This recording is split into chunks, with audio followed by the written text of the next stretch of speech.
Chief of sinners though I be, Jesus shed his blood for me, died that I might live on high, live that I might never die, as the branches to the vine, I am his and he is mine. Welcome back to St. Paul's Academy's class of Steps Along the Way. Here we are in our 20th class. That seems like a milestone of sorts. I hope these classes have been helpful to your understanding of the Holy Scriptures, which express the Lord's intention to include you in His kingdom.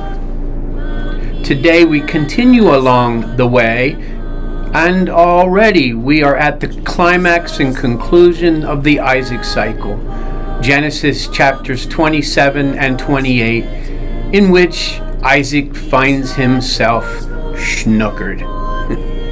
Great word that, eh?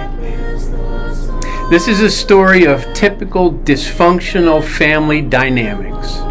But as we teach, the Holy Scriptures are primarily about the Lord, not about us. Therefore, what we will soon read is that the Lord can and will take even a dysfunctional family and make it work for His purpose. Remember, Romans 8:28, we know that in everything God works for good for those who love Him. When Isaac was old, and his eyes were dim so that he could not see, he called Esau, his older son, and said to him, "My son?" He answered, "Here I am." He said, "Behold, I am old. I do not know the day of my death. Now then, take your weapons, your quiver and your bow, and go out to the field and hunt game for me. Prepare for me savory food such as I love, and bring it to me so that I may eat and bless you before I die." Now Rebekah was listening when Isaac spoke to his son Esau. So when Esau went to the field to hunt for game, Rebekah said to her son Jacob, "I heard your father speak to your brother Esau. Bring me game and prepare for me savory food so that I may eat it and bless you before the Lord before I die.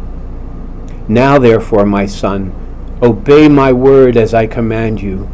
Go to the flock and fetch me 2 choice kids so that I may prepare from them savory food for your father such as he loves. You shall bring it to your father to eat so that he may bless you before he dies." But Jacob said to Rebekah his mother, "Behold, my brother Esau is a hairy man, and I am a smooth man. Perhaps my father will feel me. Then I shall seem to be mocking him and bring a curse upon myself, and not a blessing." His mother said to him, "Upon me be your curse, my son. Only obey my word, and go, fetch them for me." So he went and took them, brought them to his mother, and she prepared savory food such as his father loved. Then Rebekah took the best garments of Esau, her older son, which were with her in the house, and put them on Jacob, her younger son. The skins of the kids she put upon his hands and upon the smooth part of his neck. She gave the savory food and the bread, which she had prepared, into the hand of her son Jacob. We have already established that Jacob was his mother's favorite. And now we perceive how conniving Rebekah could be, playing Jacob not only over against his brother, but even against his father, her very own husband. Talk about triangulation. Not a good way to raise children. Even Jacob, whose name implies that he displaces others, even Jacob was hesitant to follow his mother's lead. Rather, he was rightly concerned that he would bring his father's wrath down upon himself. Let's see what happened. So Jacob went to his father and said, "My father?" He said, "Here I am." "Who are you, my son?" Jacob said to his father, "I am Esau, your firstborn. I have done as you told me. Now sit up and eat of my game, that you may bless me." But Isaac said to his son, "How is it that you have found it so quickly, my son?" He answered, "Because the Lord your God granted me success." Then Isaac said to Jacob, "Come near so that I may feel you, my son, to know whether you are really my son Esau or not." So Jacob went near to Isaac his father, who felt him and said, "The voice is Jacob's voice, but the hands are the hands of Esau." He did not recognize him, because his hands were hairy like his brother Esau's hands. Jacob lied, and Isaac knew that something stinks in Denmark. The voice was Jacob's, but the hands? Those hands were hairy like Esau's. And then Jacob lied again, and threw in a little wine to assist him in his deception. Something stinks in Gerar as well. So Isaac blessed Jacob. He said, "Are you really my son Esau?" He answered, "I am." Then he said, "Bring it to me, that I may eat of my son's game and bless you." So he brought it to him, and he ate. He brought him wine, and he drank. Then his father Isaac said to him, "Come near and kiss me, my son." So he came near and kissed him. Isaac smelled the smell of his garments and blessed him and said, "See, the smell of my son is as the smell of a field which the Lord has blessed. May God give you of the dew of heaven, the fatness of the earth, and plenty of grain and wine. Let peoples serve you, and nations bow down to you. Be Lord over your brothers, and may your mother's sons bow down to you. Cursed be everyone who curses you, and blessed be everyone who blesses you."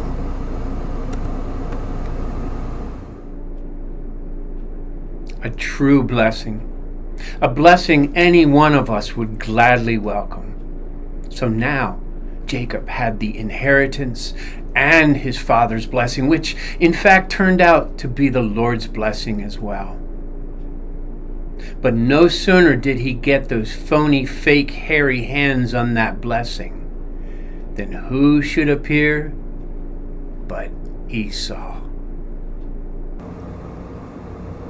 As soon as Isaac had finished blessing Jacob, when Jacob had scarcely gone out from the presence of Isaac his father, Esau his brother came in from his hunting.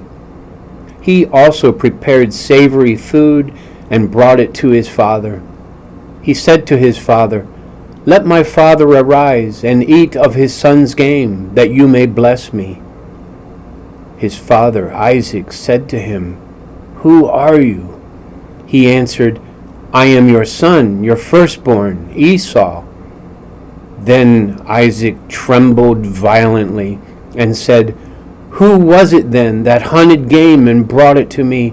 And I ate it all before you came, and I have blessed him. Yes, and he shall be blessed." When Esau heard the words of his father, he cried out with an exceedingly great and bitter cry, and said to his father, "Bless me, even me also, O my father." But he said, "Your brother came with guile, and he has taken away your blessing." Esau said, "Is he not rightly named Jacob? For he has displaced me these 2 times. He took away my birthright, and behold, now he has taken away my blessing." You can perceive that Isaac wasn't so totally deceived. Now it all added up, and he realized that it had been Jacob who had first come to him. Isaac even named him. Then Esau said, "Have you not reserved a blessing for me?" Isaac answered Esau, "Behold, I have made him your lord, and all his brothers I have given to him for servants. With grain and wine I have sustained him. What then can I do for you, my son?"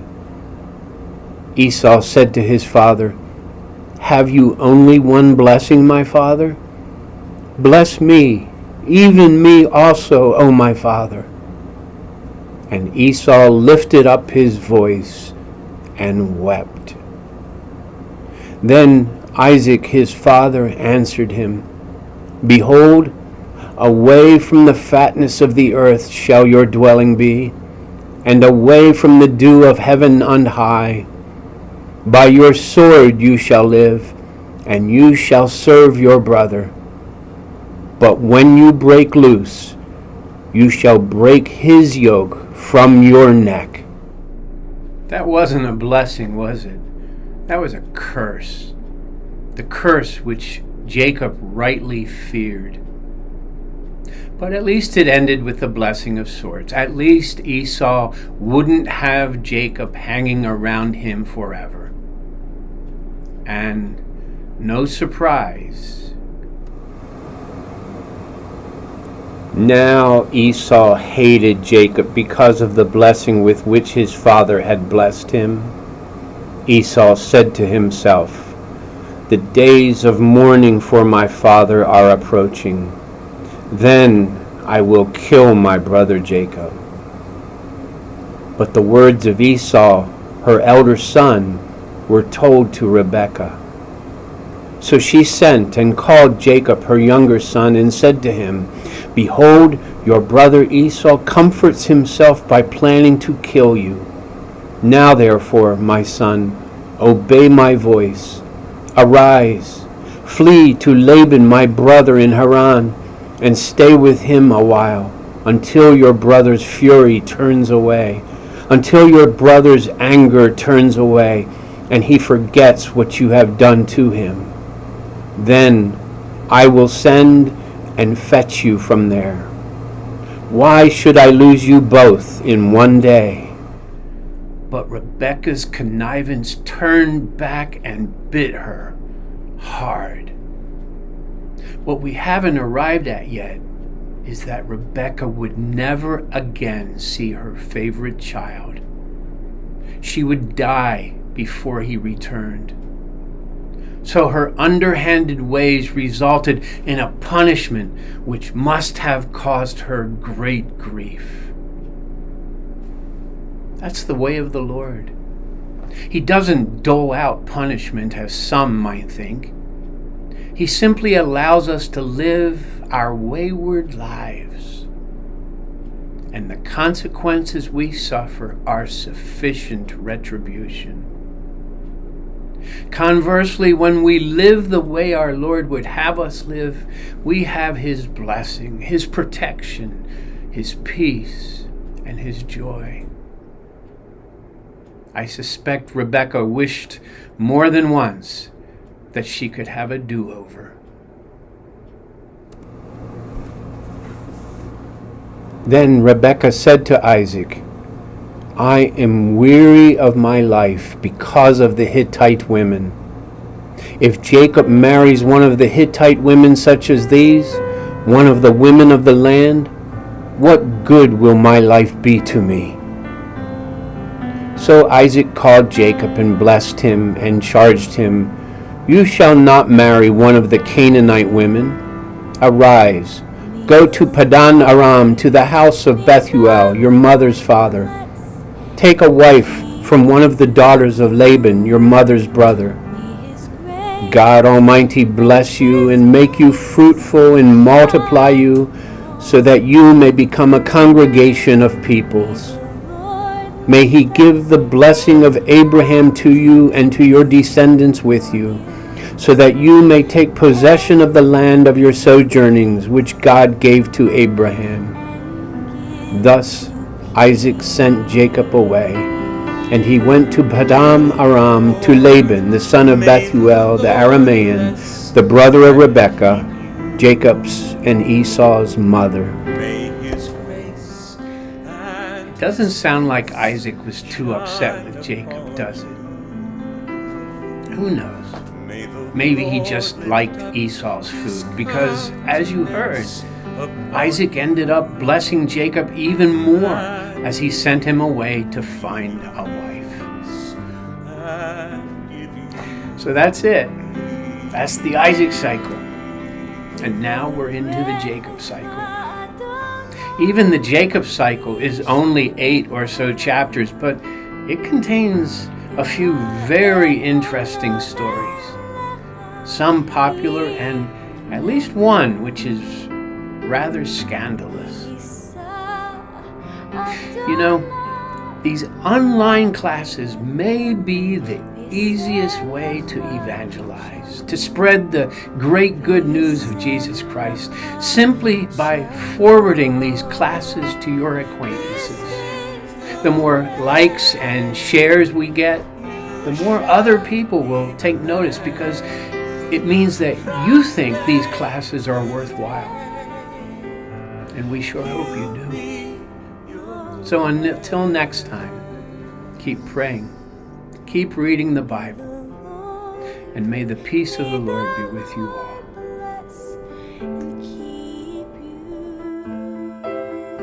May His grace and His face shine upon you. May the Lord lift up His countenance upon you and give you peace.